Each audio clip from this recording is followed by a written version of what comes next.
అందరికీ నమస్కారం. ఈ వ్లాగ్లో నేను లంచ్ రెసిపీస్ చూపిస్తున్నాను. ఇవాల్టి లంచ్లోకి చుక్కకూర ఆలు కర్రీ చేస్తున్నానండి. అండ్ ఫ్రై కిందకి వంకాయ చేస్తున్నాను. ముందుగా చుక్కకూర చేస్తున్నాను. కావాల్సిన వెజిటబుల్స్ అన్నీ ముందుగానే కట్ చేసి ఇలా పెట్టేసుకుంటానండి పక్కకి. ఆనియన్స్, టొమాటోస్ ఇలాగా ఎవ్రీ వీక్ మీల్లోకి కనీసం 2-3 డేస్ మేము లీఫీ వెజిటేబుల్స్ని యూజ్ చేస్తాము. ఆకుకూరలు ఆరోగ్యానికి చాలా మంచిది అంటారు కదా. మీరు కూడా వారంలో 2 లేదా 3 రోజులు మీ మీల్లో ఆకుకూరల్ని యాడ్ చేసుకోండి. ఇక్కడ నేను కూరగాయలన్నీ కట్ చేసుకుంటున్నానండి. టొమాటోస్, ఆనియన్స్ అన్నీ.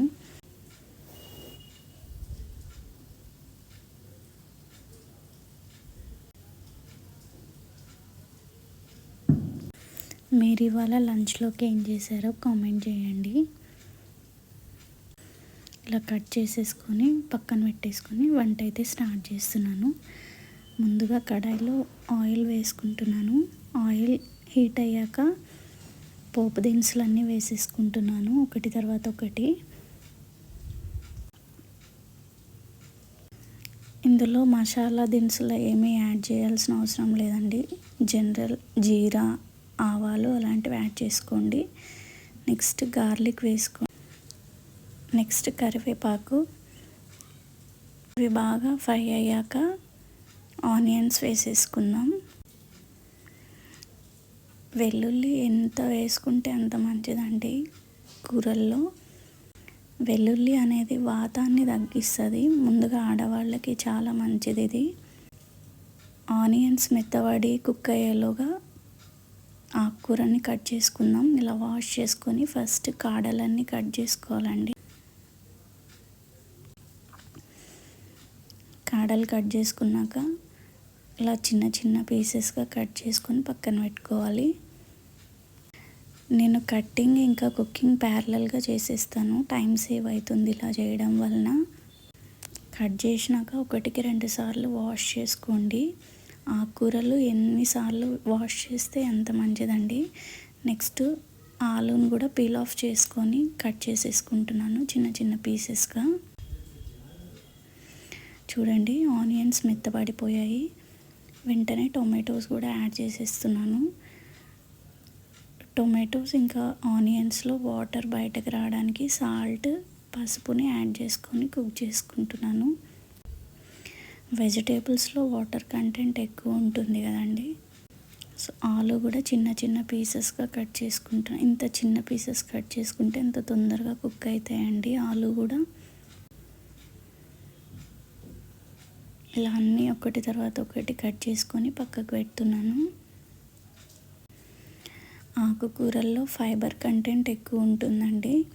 చిన్నపిల్లలకు కానీ పెద్దవాళ్ళకి కానీ ఆకుకూరలు పెట్టడం వలన వాళ్ళకి డైజెషన్ ప్రాబ్లం అనేది రాకుండా ఉంటుంది. నెక్స్ట్ బియ్యం కూడా నానబెట్టుకుంటున్నాను.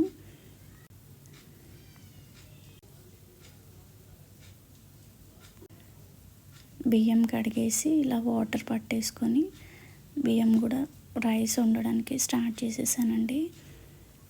లోపల టొమాటోస్ కూడా ఫ్రై అయిపోయాయి. నెక్స్ట్ ఆలు వేసేసుకుంటున్నాను. ఆలు కొంచెం ఫ్రై అయ్యేదాకా ఉండాలండి. ఆకుకూరను వెంటనే వేయకూడదు. ఇలా హెవీ మసాలా లేకుండా సింపుల్గా అందరు తినేలాగా చేసుకోవచ్చు. మీ ప్రతి మీల్లో అన్ని ప్రోటీన్స్, కార్బోహైడ్రేట్స్ అన్నీ ఉండేలాగా మీ మీల్ ప్రిపేర్ చేసుకోండి. సో హెల్తీగా ఉండడానికి ట్రై చేయండి అందరూ. ఇలా ఒక్కసారి కలిపేసుకొని మూత పెట్టేస్తున్నాను కుక్ అవ్వడానికి. చూడండి వాటర్ అంతా రిలీజ్ అవుతుంది వెజిటబుల్స్లో నుంచి. మళ్ళీ ఒక్కసారి కలుపుకుంటున్నాను. హాఫ్ కుక్ అయిన తర్వాత ఇందులోకి ఆకుకూరని యాడ్ చేసేసుకుంటున్నానండి. ఆకుకూర తొందరగా కుక్ అవుతుంది కాబట్టి హాఫ్ కుక్ అయినాక వేసుకుంటున్నాను పొటాటోస్. ముందుగా వాటర్ ఏమి యాడ్ చేయకండి. ఆకుకూరల్లో ఎక్కువ వాటర్ ఉంటుంది కాబట్టి మొత్తం ఫ్రై అయినాక మీకు ఎంత కూరకి ఎంత కావాల్సి ఉంటుందో అంత వాటర్ని యాడ్ చేసుకోవచ్చు.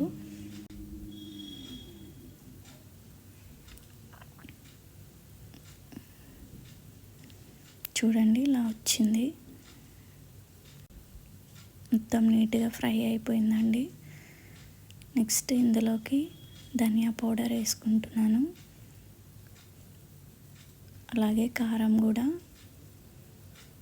వేసేసుకుంటున్నానండి.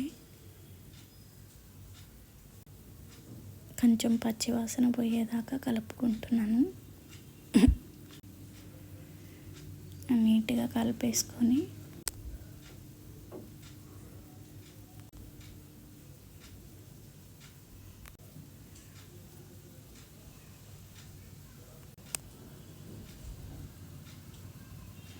మీకు ఎంత గ్రేవీ కన్సిస్టెన్సీ కావాలో అంత వాటర్ వేసుకోండి.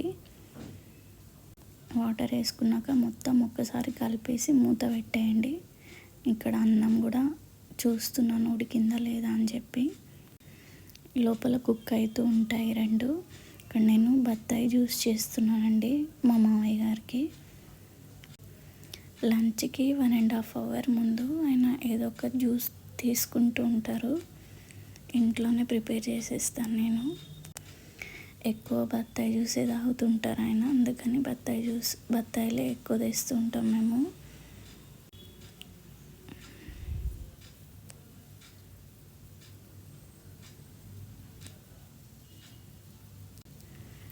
గ్లాస్లో ట్రాన్స్ఫర్ చేసి ఇచ్చేస్తున్నానండి. ఇంకా ఇంట్లో పుదీనా ఉన్నింది, ఇంకా పుదీనా పచ్చడి కూడా చేద్దామని పుదీనా ఒలిచి పక్కకు పెట్టుకున్నాను. నెక్స్ట్ ఇక్కడ వంకాయలు కట్ చేస్తున్నానండి. వంకాయల్ని కట్ చేసిన వెంటనే అలా ఉంచకుండా సాల్ట్ వాటర్లో యాడ్ చేస్తానన్నమాట. వంకాయలన్నీ చిన్న చిన్న పీసెస్గా కట్ చేసుకొని పక్కన పెట్టేసుకుంటున్నాను. నెక్స్ట్ పుదీనాకు కావాల్సిన ఆనియన్స్ కూడా కట్ చేసుకుంటున్నానండి. పుదీనా ఇంకా వంకాయలు రెండు ఒకటే ప్యాన్లో చేస్తాను. ఫస్ట్ పుదీనా ఫ్రై చేసేసుకొని పక్కకు తీసేసుకుంటాను. నెక్స్ట్ అందులోనే వంకాయ కర్రీ చేసేస్తున్నాను. ధనియాలు జీలకర్ర వేసుకున్నానండి. కొంచెం మినప్పప్పు యాడ్ చేసుకుంటున్నాను. ఒక్కసారి మినప్పప్పు, ఒక్కసారి పల్లీలు, ఒక్కసారి నువ్వులు అలా వేసుకుంటాము మేము. మినపప్పు దోరగా వేగాక కొంచెం వెల్లుల్లి వేసుకుంటున్నాను.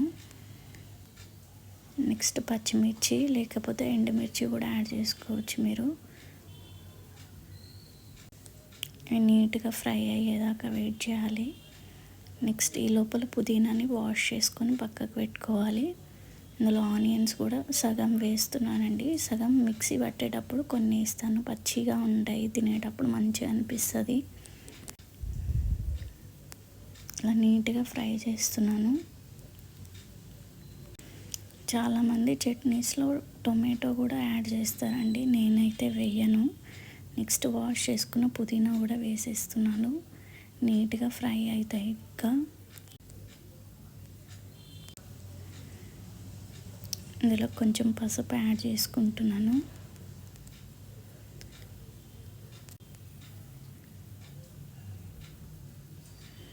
చింతపండు కూడా ఇందులోనే వేసేస్తున్నానండి. అంతా ఫ్రై అయిన తర్వాత మిక్సీ జార్లోకి ట్రాన్స్ఫర్ చేస్తున్నాను.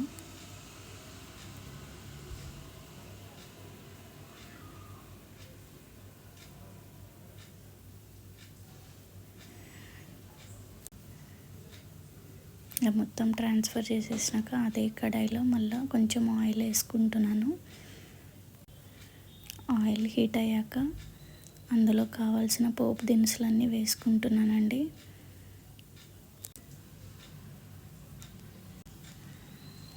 ఇవి కాస్త దూరగా అయ్యాక వెల్లుల్లి వేగాక కరివేపాకు కూడా వేసుకుంటున్నాను. ఇవి కొంచెం ఫ్రై అయ్యాక ఆల్రెడీ కట్ చేసుకున్న వంకాయలు వేసేస్తున్నానండి. వంకాయ ఫ్రై చాలా తొందరగా అయిపోతుంది. ప్రాసెస్ కూడా చాలా ఈజీ ప్రాసెస్ అండి. పసుపు ఉప్పు వేసుకొని బాగా కలుపుకొని మూత పెట్టేసాను. ఈ లోపల చట్నీకి మిక్సీ పట్టేసానండి.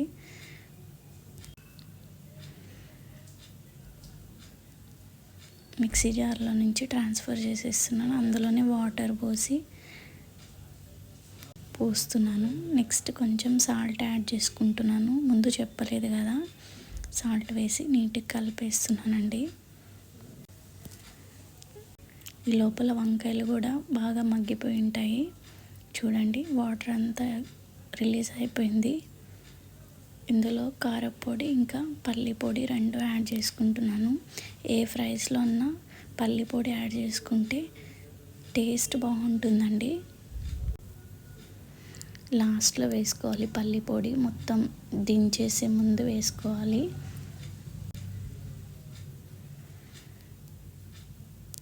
మా వాళ్ళు ఎక్కువ వేస్తే చాలా ఇష్టపడతారండి, అందుకని 2 స్పూన్స్ వేసాను, తక్కువ చేసినా కూడా.